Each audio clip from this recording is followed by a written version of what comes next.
तर पुढे बातमी मुंबईतून येते। दादरच्या फूल मार्केट परिसरात मनपानं कारवाई केली आहे। या कारवाईमध्ये मनपा अधिकाऱ्यांनी शेतकऱ्यांच्या फुलांच्या क्रेटवर जेसीबी फिरवल्याचा आरोप करण्यात आलाय। मनपाच्या या कारवाईमध्ये शेतकऱ्यांच्या फुलांच्या क्रेटचं नुकसान झाल्याचा दावा शेतकऱ्यांनी केलाय। रस्त्यावर उभ्या असलेल्या गाड्यांमधून क्रेट बाहेर काढून ते तोडण्यात आलेत असा आरोप शेतकरी करतात। फूल व्यापाऱ्यांनी सुद्धा असाच आरोप केलाय। दरम्यान या घटनेमुळे मनपा कर्मचारी, फूल विक्रेते आणि शेतकरी यांच्यामध्ये शाब्दिक वादही झाल्याचं समोर आलंय।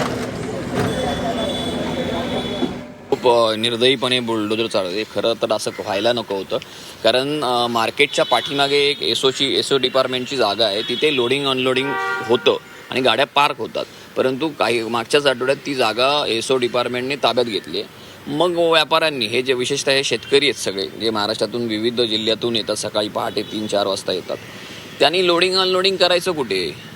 जर त्यांना लोडिंग अनलोडिंगची जागा नसेल तर त्यांना पर्याय राहत नाही ना रस्त्यावरती पार्किंग करून लोडिंग अनलोडिंग करण्यापलीकडे। तर मला वाटतं त्यांना व्यवस्थित पार्किंग आणि लोडिंग अनलोडिंगसाठी गाड्यांचीसाठी जागा एक करून देणं, पर्याय उपलब्ध करून देणं हे महत्त्वाचं आहे। हे न करता तुम्ही परस्पर त्यांच्यावर कारवाई करतात। मला सांगा, एक तर गरीब होतकरू शेतकरी असतात, एकीकडे शेतकऱ्यांच्या बाबतीत आपण मोठ्या मोठ्या गप्पा मारतो आणि त्यांच्यावरच जर कारवाई करत असेल तर हे दुर्दैव आहे। त्यांना शेतकऱ्यांनी उद्या जर ह्या मार्केटला यायचं बंद केलं तर मग तुम्ही काय करणार आहात?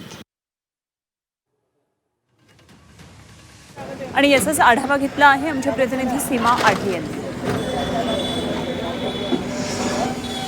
दादर फूल मार्केटमध्ये मुंबई महानगरपालिकेकडनं एक मोठी कारवाई करण्यात आलेली आहे। फुलांचे जे क्रेड या ठिकाणी ठेवण्यात आले होते, त्या क्रेडवर महानगरपालिकेकडनं जेसीबीने कारवाई करण्यात आलेली आहे। त्यामुळे फुलांचं मोठ्या प्रमाणात नुकसान झालेलं आहे। शेतकऱ्यांच्या फुलांच्या पेटीवरती महानगरपालिकेनं कारवाई केल्यामुळे सध्या या ठिकाणी जे नागरिक उपस्थित आहेत ते सध्या संताप व्यक्त करताना पाहायला मिळत आहेत। नक्की काय घडलं, कधी पासून हे क्रेड या ठिकाणी ठेवण्यात आले होते आणि पालिकेनं कारवाई करण्याआधी काही सूचना दिल्या होत्या का? नाही, आज गुरुपौर्णिमेचा पवित्र दिवस होता। शेतकऱ्यांनी आज भरपूर माल बाजारामध्ये आणला होता, का तर त्यांना बाजार मिळावा म्हणून। पालिकेने आम्हाला कोणतीही पूर्वकल्पना न देता, शेतकऱ्यांना पूर्वकल्पना न देता अतिक्रमणाची कारवाई म्हणून सर्व कॅरेट इथे जेसीबीने तोडलेत। हे त्यांना कॅरेट बाजूला ठेवून आम्हाला सांगता आलं असतं की बाबा तुम्ही हे कॅरेट बाजूला उचलून घ्या, शेतकऱ्यांचा माल आहे, शेतकरी गुरुपौर्णिमेच्या पवित्र दिनासाठी चांगला माल घेऊन येतो। आणि हे दुर्दैव एवढं की हे जेसीबीचे एक कॅरेट 500 रुपयाचा, त्याच्यामध्ये माल असलेला 1000 रुपये 2000चा माल आणि तो जेसीबीने तोडलेला आहे। हे खूप मोठं दुर्दैव आहे। शेतकऱ्यांनी सफर तरी किती करायचं?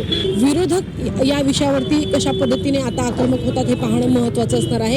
एकीकडे शेतकरी वर्ग अडचणीत असताना दुसरीकडे अशा पद्धतीनं जर शेतकऱ्यांच्या क्रेडवरती जर कारवाई होत असेल महानगरपालिकेकडनं कोणतीही पूर्व कल्पना न देता, त्यामुळे आता हा विषय मुंबईमध्ये कशा पद्धतीनं पेटतो आणि विरोधक कशा पद्धतीने हा विषय उचलतात हे पाहणं महत्त्वाचं असणार आहे। व्हिडिओ जर्नलिस्ट नितेश सह सीमा आडे, झी 24 तास, मुंबई।